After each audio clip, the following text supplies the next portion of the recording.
بسم الله الرحمن الرحيم. السلام عليكم ورحمة الله وبركاته. الحمد لله نحمده ونستعينه ونستغفره ونتوب إليه ونعوذ بالله من شرور أنفسنا ومن سيئات أعمالنا. من يهده الله فلا مضل له ومن يضلل فلا هادي له، والصلاة والسلام على أشرف الأنبياء والمرسلين وعلى آله وصحبه أجمعين. رب اشرح لي صدري ويسر لي أمري واحلل عقدة من لساني يفقه قولي. Amma ba'du. Yang saya hormati Tuan Haji Ramli selaku imam pada pagi ini, seluruh ahli jawatankuasa surau, tuan-tuan, puan-puan, sahabat-sahabat sidang jemaah yang dirahmati Allah sekalian. Pertama, kita panjatkan kesyukuran yang tidak terhingga kepada Allah Subhanahu wa taala dapat sama-sama kita hadir untuk salat subuh berjamaah. Duduk sekejap sampai waktu syuruk, insya-Allah sama-sama kita menzakarah hadis Rasulullah sallallahu alaihi wasallam. Mudah-mudahan kita boleh istiqamah untuk terus bangun dan ke surau setiap pagi untuk solat jemaah selagi kudrat dan kuasa yang ada pada kita, anugerah daripada Allah Subhanahu wa taala, insya-Allah. Kita dah masuk bulan Rejab. Ini termasuk 4 bulan yang Allah sebut bulan-bulan diharamkan oleh Allah Subhanahu wa taala. Arba'ata ashhur, Rejab, Zulqa'dah, Zulhijjah, Muharram. Rejab agak selang kan? Zulqa'dah, Zulhijjah, Muharram, 3 bulan berturut-turut. Rejab selang sikit.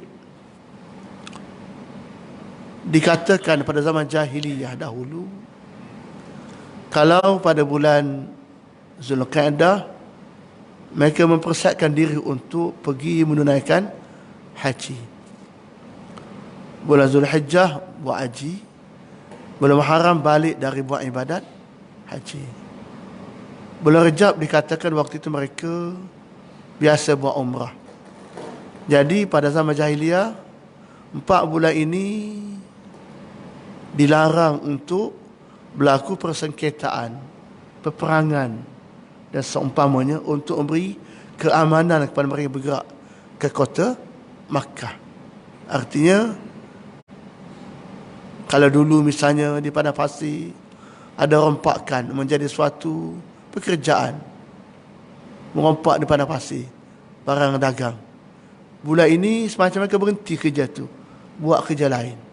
Mana kerja cara mengganggu orang, menghalang orang, peperangan, persengketaan pada masa itu dilarang. Jadi itu dikatakan bulan-bulan haram pada masa itu, berasaskan waktu itu amalan orang jahiliyah mengharamkan.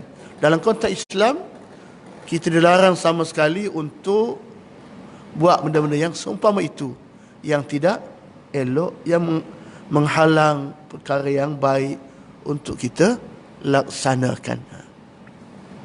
Yang kedua, bulan Rejab ini maknanya dekat dengan bulan Ramadan. Bulan untuk kita diminta memperbanyakkan al-khairat, amalan-amalan kebaikan, amalan-amalan soleh, sebagai persiapan kita untuk menyambut bulan Ramadan.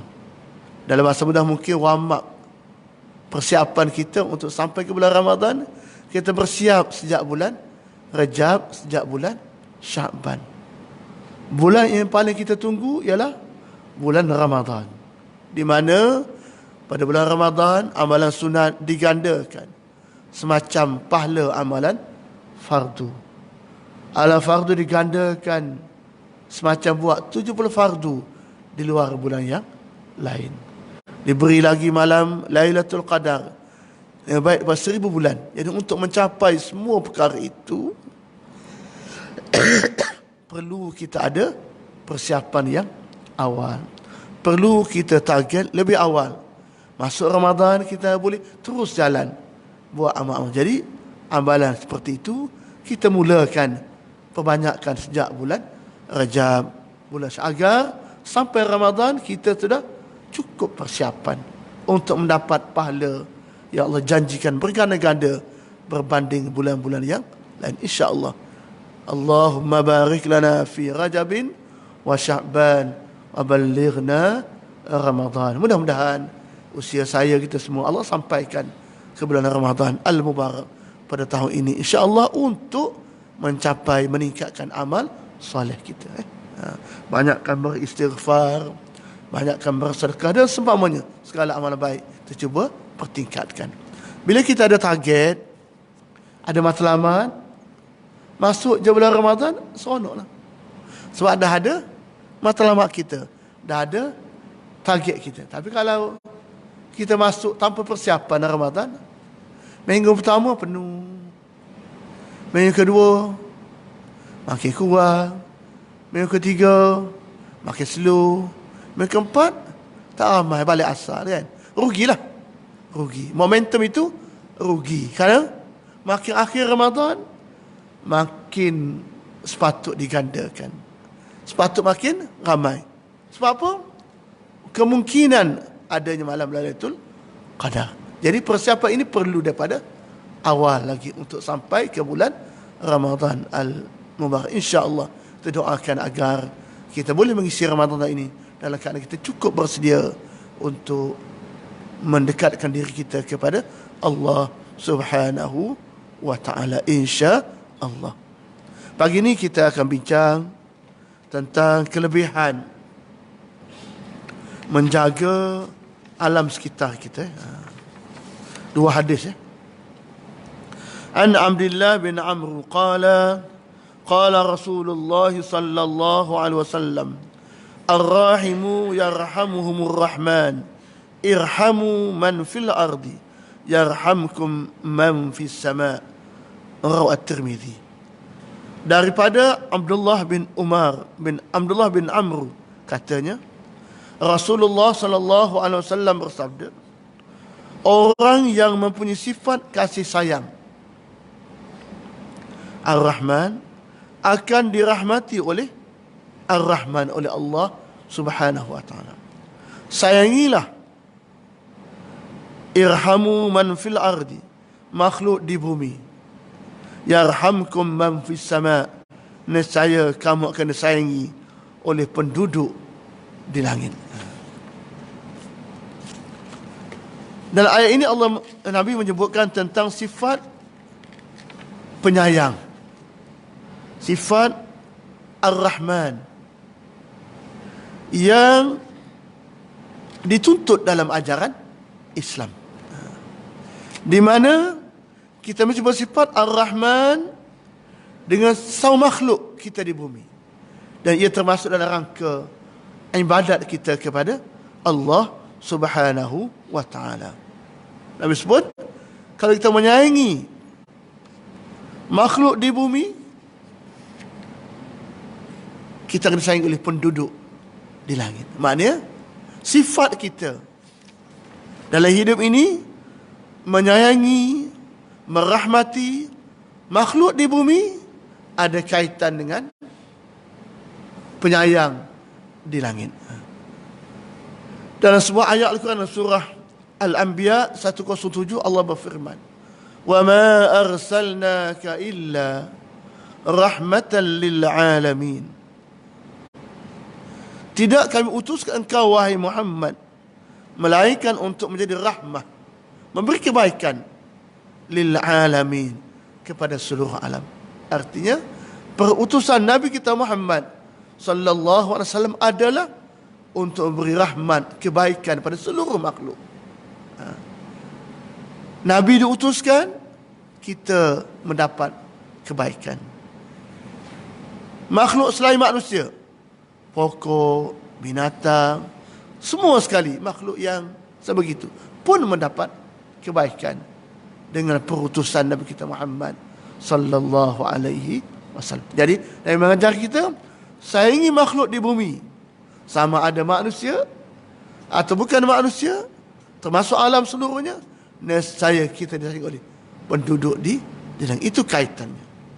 Dan sifat Ar-Rahman Ar-Rahim kita sebut setidak-tidaknya 34 kali setiap hari pada setiap rakaat kita salat dengan kalimah Bismillahirrahmanirrahim, dengan nama Allah yang Maha Ar-Rahman, yang Maha Penyayang, Ar-Rahim, yang lagi Maha Pengasih. Artinya dua sifat ni, sifat Ar-Rahman, sifat Ar-Rahman, akar kata bagi kalimah rahmat, kebaikan. Mana dua sifat ini melambangkan kebaikan yang mesti ada dalam kehidupan manusia. Cuma setengah ahli tafsir mengatakan Ar-Rahman, rahmat secara umum, meliputi seluruh makhluk dan alam raya, termasuk hamba Allah yang kafir. Maknanya semua makhluk Allah mendapat kebaikan daripada apa yang Allah ciptakan. Contoh, Allah buat air, orang kafir boleh minum, bukan Allah halang pun. Itu Rahman, baiknya Allah. Apa yang Allah buat, semua boleh kita gunakan. Sama ada makhluk yang beriman atau makhluk itu beriman, termasuk binatang, termasuk pokok, semua boleh menggunakan dengan rahmannya Allah. Manakala sifat Rahim, setengah ahli mengatakan ianya khusus untuk manusia yang beriman kepada Allah.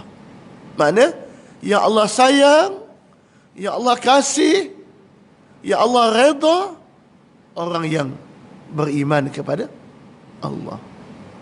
Apa di bumi, apa di langit, semua kita peroleh. Tapi yang pasti masuk syurga ialah orang yang beriman kepada Allah Subhanahu wa ta'ala. Allah kaitkan perkara ini dalam surah Al-Ahzab 43. A'udzu billahi minasyaitonir rajim. Huwallazi yusalli 'alaikum wa malaikatuhu liyukhrijakum minadh dhulumati ilan nur wa kana bil mu'minina rahima, kata Allah. Dialah yang berrahmat kepada kamu dan malaikatnya pula berdoa bagi kamu untuk mengeluarkan kamu daripada minadh-dhulumati ilan nur, dari kegelapan kepada cahaya. Wa kana bil mu'minina rahima.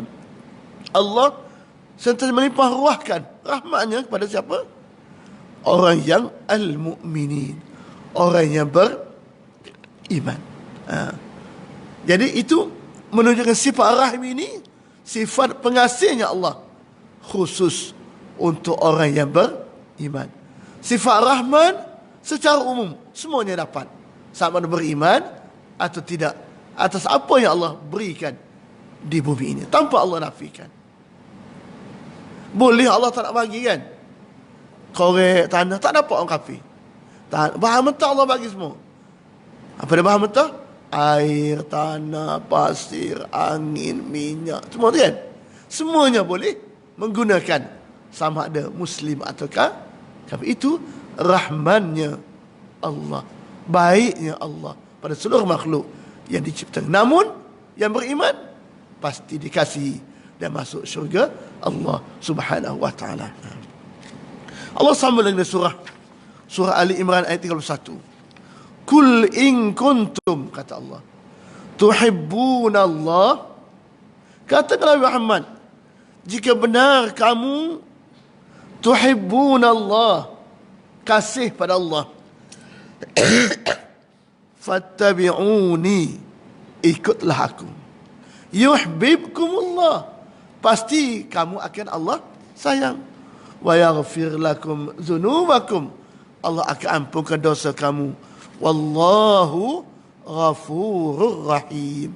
Allah itu Maha mengampun lagi Maha mengasihani. Maknanya ikut kaedahnya, nak jadi baik, ikut apa yang Allah suruh, ikut apa yang Nabi suruh, pasti mendapat rahim, kasih sayang daripada Allah. Dan Allah boleh mengampunkan dosa kita sebab kita ada keimanan kepada Allah Subhanahu wa ta'ala. Itu bukti bahawa dua sifat Ar-Rahman, Ar-Rahim yang berbeza dalam konteks pemberian Allah kepada makhluk di bumi ini.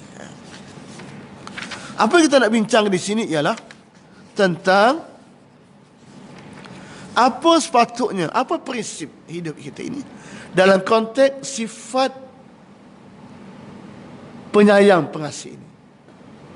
Kalau kita sayang pada makhluk, makhluk di langit akan sayang. Antaranya ialah sayang kita itu, kita tunjukkan kebaikan kepada seluruh isi alam dan ekosistem, termasuk kepada haiwan. Itu tanda kita orang yang yang baik. Contoh, dalam soalan yang lain, ini kisah yang kita selalu dengar lah, yang bagi minum anjing yang kehausan kan. Dalam sebuah hadis yang panjang hadisnya, makna tak kalau seorang lelaki sedang berjalan-jalan, tiba-tiba ia berasa telah haus, dahaga sangat. Ia turun dalam telaga, ambil air dalam telaga, turun dalam kan, panjat naik atas balik.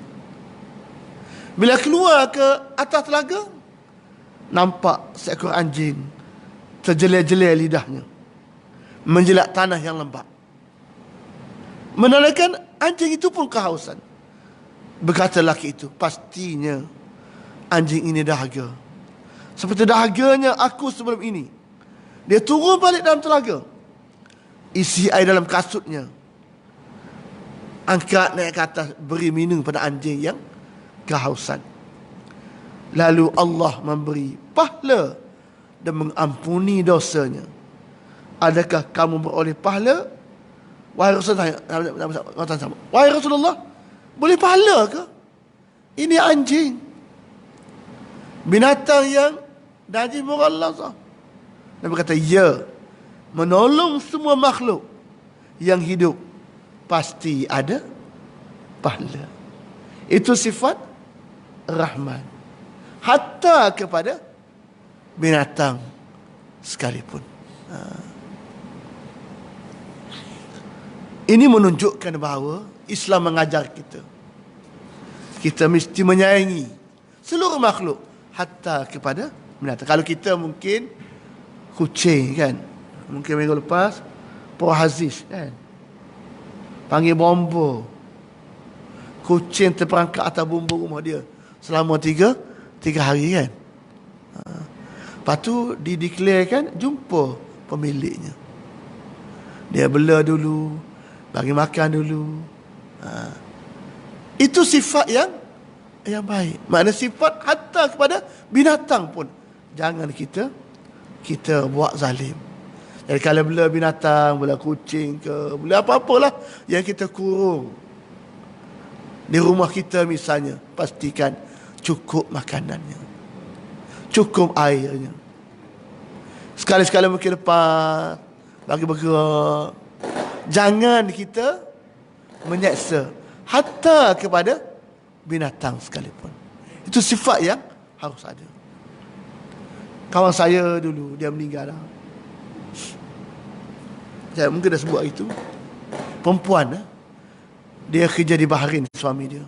Saya pergi tempat dalam rumah dia masa daripada Jeddah tu, pergi ziarah ke Bahrain, rumah dia. Antara amalan dia, saya ikut atas kereta dia, suka bagi makan kucing dan anjing di jalanan. Anjing lepas ni, kucing lepas ni, kucing terbiar kan. Tiap-tiap hari dia bawa makanan, bawa kereta. Dia tahu dah, ni pot kucing, letak makanan kucing. Kereta dia sampai tu kucing urun dah. Sampai. Yang saya kagum anjing terbiar ramai pada di bahari. Kereta sampai anjing lompat, sampai. Letak makanan, anjing datang makan. Itu menjadi amalannya. Mengisi masa dia. Mana? Dia ulang pagi sekali, pada tak kerja kan, suami dia kerja. Petang sekali pusing.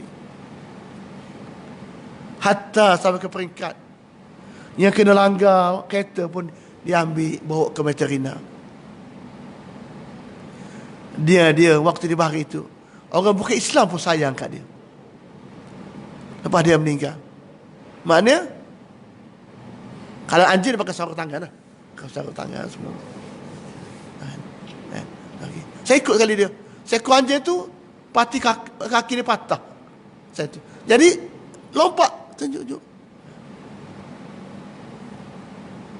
Mana artinya, kesimpulannya binatang lah. Maknanya kita mesti menyayangi binatang. Hatta binatang apa sekalipun yang tidak menjadi masalah kepada kita. Cuma adalah binatang yang sunat kita bunuh kan. Kalau binatang itu bahaya kepada kita. Macam anjing liar ke yang menerkam kita ke. Ataupun kala jengking ke, atau anjing gila ke. Dan sebagainya itu sunat kita bunuh. Sebab Nabi sebutlah hadis, amara Rasulullah sallallahu alaihi wasallam biqatli 5 fawasik. Nabi menyuruh kamu supaya membunuh 5 jenis binatang yang mengganggu manusia. 1, sama ada di bumi halal atau haram. 1, al-ghurab, gagak. Jika ganggu lah kan, kat kelang tembak gagak lah, buat ganggu mungkin kan. Yang kedua, al-hid'atu, elang, jika mengganggu lah. Jalan kawi banyak elang kan. Kalau tak ganggu tak masalah. Ni kalau mengganggu. Yang ketiga, al-aqrabu, jengking. Yang keempat, al-fa'ratu, tikus. Tikus kan, kacau, tebuk lubang, kacau masalah. Yang kelima, wal kalbul aqur, iaitu anjing gila. Itu 5 jenis binatang yang Nabi sebut kita elak bunuh kalau dia mengganggu, kalau dia mengancam. Itu gambaran Rahman Rahimnya ajaran Islam hatta kepada binatang. Tadi yang bagi minum anjing pun turut diampunkan dosanya oleh Allah Subhanahu wa ta'ala. Itu satu contoh. Yang kedua, dalam konteks ini juga,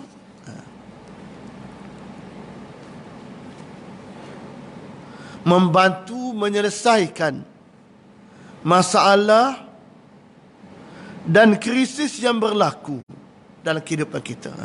Memudahkan urusan. Urusan. Kita buat itu kerana Allah Subhanahu wa ta'ala. Hatta kepada makhluk selain daripada manusia. Dalam surah hadis, wa man yassara ala mu'sirin, barang siapa meringankan seseorang yang berada dalam kesulitan di dunia ini, yassarallahu alaihi fid dunya wal akhirah, Allah akan meringankan dirinya di dunia maupun akhirat. Maknanya memudahkan kehidupan semua perkara di bumi ini, termasuk manusia atau bukan manusia. Arti kita cuba selesaikan masalah yang menyusahkan manusia sebaik mungkin. Contoh, krisis tak ada air dulu kan, tak ada air. Mungkin kita bantu orang, memudahkan orang, tolong angkat air. Arti semua itu Rahman Rahim, bantu menyelesaikan masalah yang itu gambaran baiknya kita kepada semua makhluk Allah Subhanahu wa ta'ala. Itu yang kedua. Maknanya ada krisis, ada masalah, cari punca, cari penyelesaian. Yang semua, yang penting semua makhluk boleh hidup. Macam kes di Australia kan, kangaroo terbakar hutan Australia kan, hutan terbakar, orang selamatkan kangaroo itu, selamatkan. Yang terbakar bukan bakar, terbakar kan, selamatkan. Artinya berlaku benda ni. Hatta kepada binatang, pada makhluk lain pun dicuba cari kasih sayang. Di tempat kita pun boleh berlaku benda yang seumpama selamatkan kan. Dalam banci ke binatang, lembu apa, kita selamat. Kenapa? Itu Allah suruh kita menjaga hatta kepada makhluk selain manusia. Dua. Yang ketiga, membantu, menyenang, mendoakan sesama makhluk dengan penuh rasa kasih sayang dan tanggungjawab kerana ibadat kita kepada Allah. Kalau tak boleh bantu, paling tidak doa untuk kebaikan orang yang dalam kesulitan. Nak bantu mungkin jauh, tak boleh pergi, dalam bentuk keuangan, dalam bentuk doa kita, agar orang yang dalam kesulitan itu pun diberikan kebaikan oleh Allah Subhanahu wa ta'ala. Caki di Batang Kali itu kan, tengah premah tenggelam, walaupun ramai terlibat itu bukan Islam, tapi sebagai manusia kita tunjukkan simpati kita, walaupun dia bukan Islam sekali. Artinya tunjukkan kasih sayang kita atas tanggungjawab kita sebagai hamba kepada Allah. Kami sebut dalam sebuah hadis, an Abi Hurairah radhiyallahu anhu qala Rasulullah sallallahu alaihi wasallam, la tadkhuluna al-jannah hatta tu'minu wa la tu'minu hatta tahabbu aw la adullukum ala syai'in idza fa'altumu tahabbtum afshu salam bainakum, rawahu Muslim. Daripada Abu Hurairah radhiyallahu anhu, dia berkata bahawa Rasulullah sallallahu alaihi wasallam bersabda, kamu tidak dapat masuk syurga hingga kamu beriman. Kamu tidak benar beriman, kamu berkasih sayang. Maukah aku tunjukkan kepada kamu satu amalan yang apabila kamu lakukannya, maka wujud kasih sayang. Apa amalannya itu? Afshus salam, sebarkan salam antara kamu. Ada lazimi diri kita untuk sering melafaz ucapan Assalamualaikum, sama ada pada orang yang kita kenal atau tidak kenal. Bukti ada rasa kasih sayang sesama manusia di bumi ini. Itu Nabi ajar kita. Antaranya amalan memberi salam. Kenapa? Assalamualaikum, salam sejahtera ke atas kamu. Jawab, waalaikum, ke atas kamu pun keselamatan, kebaikan. Ini saling doa, mendoakan, saling meraihkan. Ini menunjukkan bahawa paling tidak, paling rendah pun kita doakan seseorang yang dalam kesukaran, dalam kesusahan. Kemudian yang keempat, amalan ini baik pada semua makhluk ini tanpa membezakan keturunan, warna kulit, warga negara, spesies binatang, tanpa bezakan. Semuanya layan sama, buat baik pada semua makhluk. Maknanya orang kulit hitam kita tak buat apa, orang kulit putih je kan, tak beza. Dia berkata jangan bezakan makhluk. Binatang ni beza binatang ni kan. Maknanya bezakan. Artinya jangan membezakan antara makhluk hatta kepada binatang sekalipun. Nabi sebut hadis an Abdullah bin Amr bin Al-As radhiyallahu anhuma anna rajulan sa'ala Rasulullah sallallahu alaihi wasallam ayyul islami khairun. Daripada Abdullah bin Amr bin Al-As radhiyallahu anhu, seorang lelaki bertanya kepada Nabi, apakah amal Islam yang terbaik? Nabi menerangkan kepadanya, tut'imut ta'am. Satu, beri makan pada orang lain. Yang kedua, wa taqra'us salam, ucap salam ala man arafta wa man lam ta'rif, pada orang yang kita kenal atau orang yang tidak kita kenali. Dua kan Nabi ajar kita. Antara cara kita nak tunjukkan cantik Islam, satu, suka bagi orang makan. Bagi makan ni tak mampu ramai, seorang pun tak apa. Pagi-pagi belanja kawan dah, bayar, kita bayar tu, okey dah tu. Kalau mampu besar ramai, buat cara yang kita mampu. Yang pentingnya ada amal. Ataupun lalu pondok gak pejabat kita, beli sikit nasi lemak 3 bungkus, ada 3 orang mengawal. Sampai di pejabat, sedekah dia nasi lemak 3 bungkus, makan lah. Arti amalan itu mewujudkan kasih sayang pada manusia.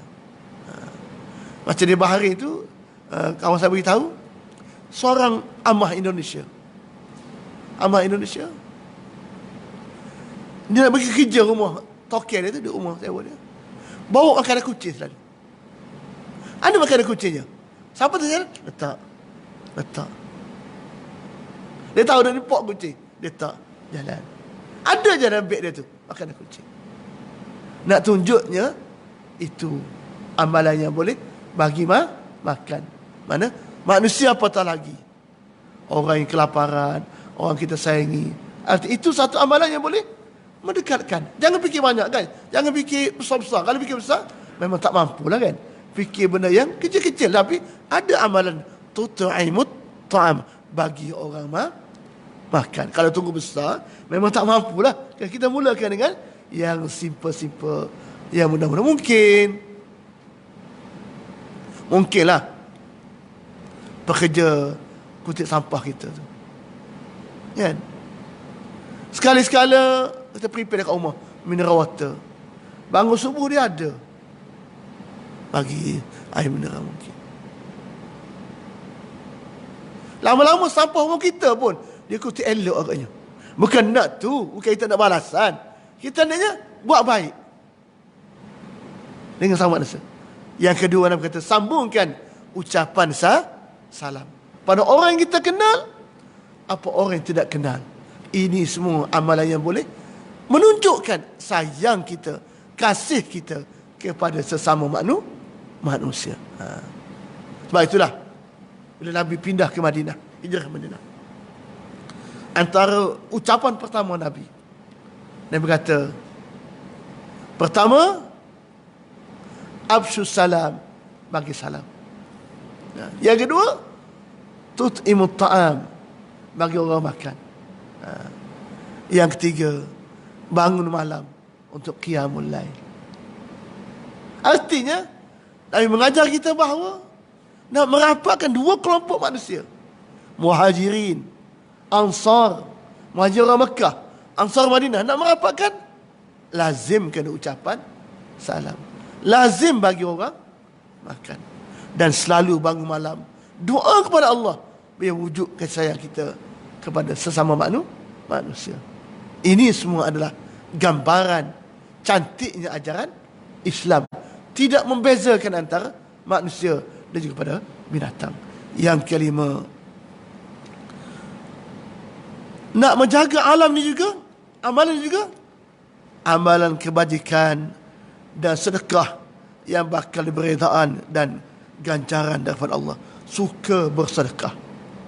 Antara bentuknya Nabi sebut dan sebuah hadis, an Qatadah an Anas qala Rasulullah sallallahu alaihi wasallam, ma min muslim yaghrisu gharsan aw yazra'u zar'an fayakulu minhu tayran aw insanun aw bahimatun illa kana lahu bihi sadaqatun, rawahul Bukhari. Maksudnya daripada Anas radhiyallahu anhu, katanya Rasulullah sallallahu alaihi wasallam bersabda, tidaklah seorang muslim bercucuk tanam, berkebun, kemudian tanaman tersebut dimakan oleh burung, manusia atau haiwan, melainkan tanaman itu menjadi sedekah baginya. Macam Haji Yusuf kita kan, selalu berkebun, cantik rumah dia kan, kebun lama dah buat kan. Binatang makan, dapat pahala sedekah. Cacing makan, dapat pahala sedekah. Ulat makan, burung datang, dapat pahala sedekah. Itu sedekah. Sebab tu orang tua tu dulu kan, kira umur tua dah, tapi tanam pokok durian lagi. Durian kampung ni apa lama nak buah kan. Dia tak fikir dia. Dia fikir mungkin lepas dia mati baru berbuah. Jariah dia.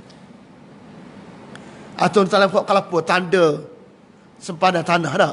4 butir tanah pokok kelapa. Mungkin tak sempat dah dia makan. Dia tanam lagi. Mungkin lepas dia mati, buah itu mungkin tupai makan. Mungkin orang ambil, dapat pahala sedekah. Artinya dalam kita berkebun, dalam kita bercucuk tanam, ada nilai sedekah di situ. Ini cantiknya ajaran Islam, bahawa Islam mengajar kita amalan sebegini kan. Bila macam jalan tuntung berkebun tak? Mudah kan? Orang datang, boleh bagi, boleh ambil. Kenapa? Sebab ada barang, ada benda. Jadi itu semua boleh berlaku sedekah secara tidak langsung. Ini semua merapatkan hubungan. Ini semua lambang kasih sayang sesama Islam, termasuk kepada makhluk selain manusia. Jadi kalau itu kita faham, kalau itu kita maknanya kita dirahmati oleh Allah di bumi, dirahmati oleh Allah oleh makhluk di langit. Itulah cantiknya. Yang kedua, hadis kedua saya baca ini tak sempat masa, yang berkaitan dengan ini juga. An Anas qala Rasulullah sallallahu alaihi wasallam, sab'un, 7 amalan yajri lil abdi, pahalanya ajruhunna min ba'di mauti, mengalir berterusan walaupun selepas kita mati. 7 amalan. Nombor 1, man 'allama ilman, orang mengajar orang lain ilmu. Ilmu bermanfaat. Ilmu apa pun yang bermanfaat, ajar orang, dia amal, dia buat, pahala dapat. Yang kedua, qara nahran, orang yang mengalirkan air. Buat pagi, air pergi ke sawah, pergi ke bendang, sampai ke kebun orang ni, ada air, lalu tanah kita ada air, bagi ruang. Mengalirkan air pun, ruang bagi untuk air mengalir sampai ke tempat, itu pun dapat pahala lepas mati. Yang ketiga, hafara bi'ran, orang yang menggali telaga. Telaga kan? Telaga. Kita pergi ke pondok Abu Bukhari itu, Haji Razak. Antara masalah tempat dia, air lah. Air kan? Air. Dia ada telaga dah. Telaga dia. Telaga dia agak tak dalam. Baru dua apa? Kalau kata 2 kerek, 2 apa? 2 lengkungan tu dalam. Jadi dia nak dalamkan perigi dia tu. Nak dalamkan. Dan angkat air guna tali je. Kat baldi tak tali. Yang kami bercadang, bincang-bincang tu, nak buat pungutan sikit supaya boleh beli motor apa tu, yang boleh air naik sendiri dan galak dalamkan perigi dia. Artinya Nabi sebut satu amalannya ialah amalan hafara bi'ran, menggali telaga. Macam orang bersedekah kat Kampuchea tu kan, Kampuchea ada sedekah telaga. Itu pun suatu amalan-amalan yang baik, sebab air ni orang perlu secara berterusan. Itu dulu. Kalau hari ni mungkin bayar bil air ke, misalnya kan, itu semua adalah amalan-amalan jariah, lepas mati pun dapat pahala. Kemudian yang berikutnya ialah yang keempat, warasa nakhlan, orang menanam pokok kurma. Maknanya dulu di Arab, kurma itu pokok serbaguna, boleh guna semua. Kurma kan, batang boleh, buah boleh, daun. Kalau kita sini mungkin pokok kelapa lah tak? Semua boleh guna. Maknanya pokok yang manfaatnya banyak, boleh guna, itu pun dapat pahala.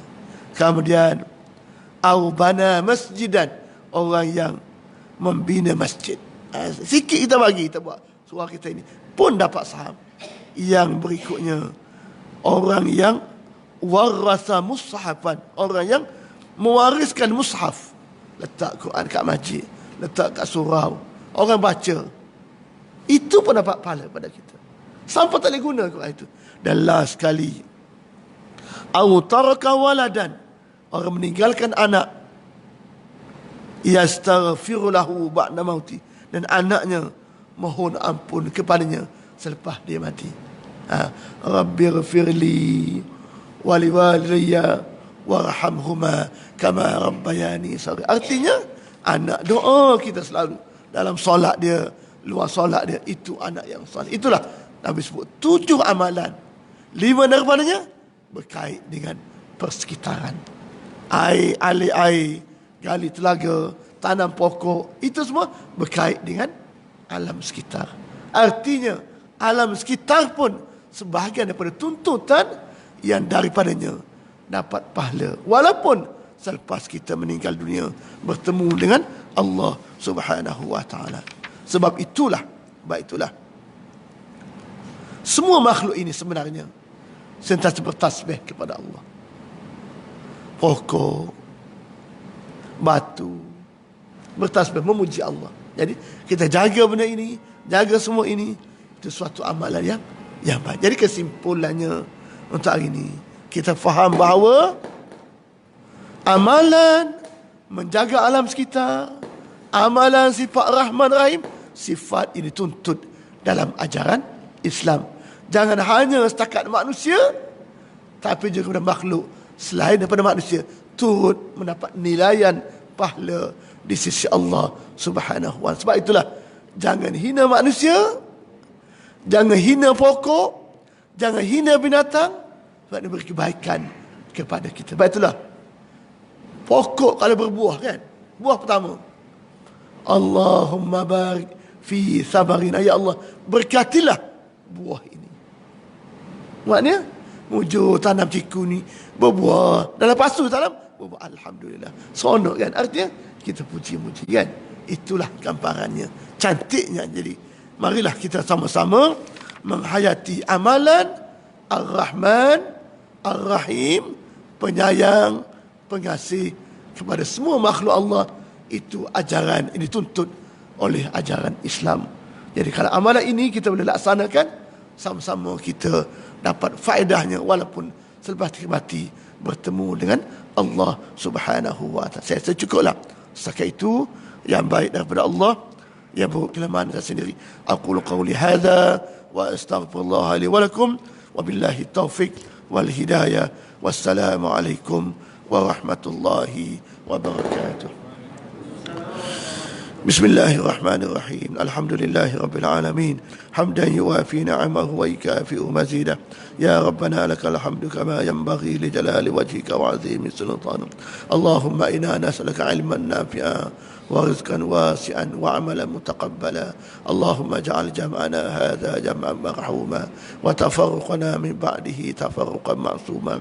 ربنا آتنا في الدنيا حسنة وفي الآخرة حسنة وقنا عذاب النار. وصلى الله على سيدنا محمد وعلى آله وصحبه وبارك وسلم والحمد لله رب العالمين. سبحانك اللهم وبحمدك أشهد أن لا إله إلا أنت أستغفرك وأتوب إليك.